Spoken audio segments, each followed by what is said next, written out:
आज मैं एक हकीकत बताने वाला हूँ और हकीकत मेरे लिए कोई भी हो, चाहे वो नरेंद्र मोदी हो या मनीष कश्यप हो या लालू प्रसाद हो या तेजस्वी यादव हो, कोई भी रहेंगे तो जो हकीकत होगा उसे हम पूरे हकीकत के साथ दिखाते हैं और बोलते हैं। वो हकीकत आज क्या है कि मनीष कश्यप अब लोकसभा का चुनाव नहीं लड़ेंगे। स्क्रीन पर आपको जो फोटो दिखाई दे रहा है, इसमें इनके माता और मनोज तिवारी और कुछ प्रवक्ता लोग और Manish Kashyap BJP party join कर लिए हैं। और बीजेपी पार्टी ज्वाइन करने से उनको कितना फ़ायदा है, कितना नुकसान है, कितना उन पे लोग क्या क्या बोल रहे हैं, ये सारे बात बताऊंगा, समझाऊंगा। वीडियो में बने रहिए। मनीष कश्यप बीजेपी ज्वाइन अब पूरे तरह से कर लिए हैं। मनीष कश्यप अब लोकसभा का चुनाव भी नहीं लड़ेंगे। अब वह चुनाव लड़ेंगे एमएलसी का। क्यों? क्योंकि मनीष कश्यप खुद अपने मुंह से बोले हैं कि अब हम चुनाव एमएलसी का लड़ूंगा, अब लोकसभा का चुनाव नहीं लड़ूंगा। तो मनीष कश्यप, मैं आपसे कह देना चाहता हूं कि जब आपको लोकसभा का चुनाव नहीं लड़ना था तो इतने बवंडर बनाने का क्या ज़रूरी था, इतने तमाशा करने का क्या ज़रूरी था, इतने लोगों को मूर्ख बनाने की क्या ज़रूरत था। मान लिया जाए कि अगर आप चुनाव नहीं लड़ते तो इतना आप नहीं करना चाहिए। लेकिन यहाँ पर कुछ समय पहले मनीष कश्यप चाहते थे कि हमें आरजेडी भी अगर टिकट देती है तो मैं आरजेडी से भी हाथ मिला लूँगा, अगर कोई भी पार्टी देगा तो मैं मिला लूँगा। लेकिन आरजेडी की तरफ से एक भी कोई सवाल नहीं आया सामने।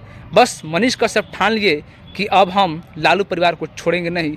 क्यों? क्योंकि मुझे उन्होंने कहने पर भी टिकट नहीं दिया है और साफ साफ बोलते हैं कि हमारा लड़ाई परिवारवाद से है, लालू प्रसाद यादव के घर वाले से है और मैं लड़ाई लड़ता रहूँगा और चाहे मुझे कुछ भी करना पड़े। और जाते हैं और बीजेपी पार्टी का ज्वाइन कर लेते हैं। लेकिन उनको सोचना चाहिए कि जो हमारे लिए लोकसभा के चुनाव के माध्यम से कितने लोग आंख दिखार हुए, कितने लोग ना जाने क्या क्या किए, और उनको बात को समझना चाहिए। तो उनको छोड़कर जाकर बीजेपी में मिल जाते हैं। अपने तो अपने आप को बहुत बड़ा नेता समझने लगे हैं और नेता बन चुके हैं, लेकिन जो आपके साथ देने वाला था उनका क्या होगा, ये आप कभी सोचे हैं? नहीं सोचे हैं।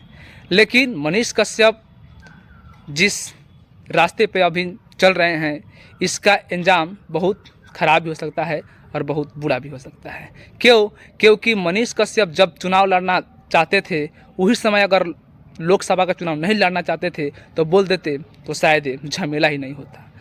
और उनको पीछे एक कारण भी है। क्यों? क्योंकि वो कारण है कि अगर Manish Kashyap BJP party join नहीं करता तो ये पार्टी अकेला पड़ जाता और ये कोई बाहुबली और किसी अमीर और किसी बड़े धनवान का बेटा नहीं है कि जिसे हर किसी का सामना कर पाता।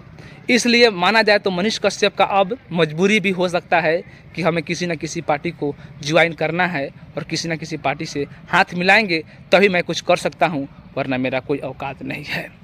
लेकिन जब मनीष कश्यप बीजेपी की पार्टी से हाथ मिलाए, उस समय बीजेपी के तरफ से कोई भी ट्विटर या कहीं भी नहीं देखने को मिला कि हमारे पार्टी में मनीष कश्यप आए हैं।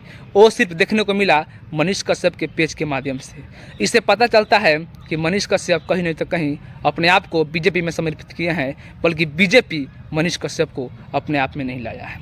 लेकिन मनीष कश्यप क्या है ना है, सारा जनता समझ रहा है और इससे कैसे करना चाहिए मनीष कश्यप को, ताकि जनता के अच्छा लगे और जनता उस पर अच्छे से निर्णय ले पाए। उसका राय आप लोग कमेंट बॉक्स में बताएं।